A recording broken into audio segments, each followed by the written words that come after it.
Hai guys, masih di podcast Impactful Skills for Indonesian Professionals. Bersama saya Teira Dwen dan kita lanjut ngobrol santai soal keterampilan yang bikin kita bisa lebih berdampak sebagai karyawan Indonesia masa kini. Ini adalah episode keempat dari 8 seri kita dan hari ini topiknya adalah Project Management.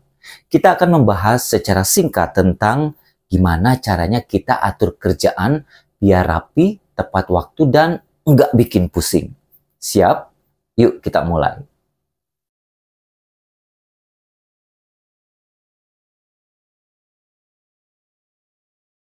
Semua perusahaan mengharapkan karyawannya bisa deliver on time dan on budget. Itu pasti.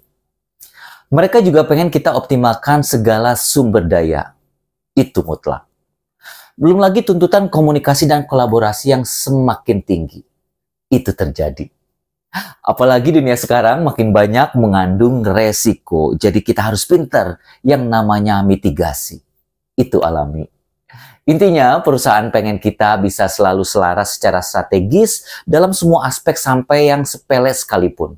Ujungnya adalah untuk meningkatkan kepuasan pelanggan dan akhirnya kita semua diharapkan bisa selalu adaptif terhadap perubahan. Penjelasan sepanjang barusan merupakan alasan mengapa project management penting untuk semua karyawan di semua level. Tapi pernah nggak sih kalian tuh denger project yang ambiar gara-gara nggak jelas? Pasti pernah ya, atau mungkin ngalamin. Dan tahu nggak 70% proyek itu gagal karena perencanaannya berantakan. Pernah nggak kalian ikut tim yang deadline-nya itu kacau atau tugasnya numpuk karena nggak ada yang ngatur? Nah, makanya kita itu perlu skill ini. Project management itu kayak peta, bantu kita tahu mau kemana dan gimana caranya sampai ke sana. Dan ini nggak cuma buat bos loh, kita semua bisa pakai ini misalnya buat ngatur kerjaan harian atau bikin acara kecil bareng tim. Bakalan keren pokoknya. Terus apa sih yang perlu kita ngerti biar jago ngatur project? Di sini kita bukan mau ngomongin gimana caranya jadi project manager ya, tapi saya mau kembali menjelaskan 3 hal simple supaya kamu bisa langsung familiar sama segala bentuk project di kerjaan. Pertama, bikin rencana yang jelas. Ini artinya nentuin tujuan sama langkahnya. Misalnya ya, bos bilang, bikin acara tim minggu depan. Nah, pertama tentuin tujuannya. Misalnya, bikin acara biar tim seneng dan kompak. Terus pecah jadi langkah kecil, misalnya pilih tempat, pesen makanan, kirim undangan.